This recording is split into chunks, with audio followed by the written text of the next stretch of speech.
Hey guys, welcome back to the channel, and this is how to fix for Gmail. Your message has been blocked. See technical details below for more information. So, guys, when you find this message, what you could try to do is just simply go ahead and go to the settings on your device. And now, here on the settings, just simply scroll down and go for the apps over here.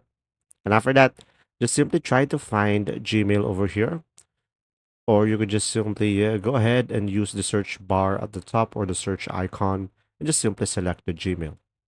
Now, here on the Gmail, just simply select storage, and you should be able to see here clear cache and just simply clear data over here.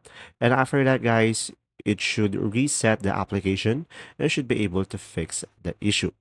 Now, another option that you have is just simply go ahead and go to the Google Play Store into your device. And after that, just simply search for at the bottom and just simply tap search at the bottom and go for the search bar at the top and search for Gmail. And make sure you are running the latest version of the app and just simply select update over here when there are update available. And there you go. If this video was helpful, please like and subscribe, and thanks for watching.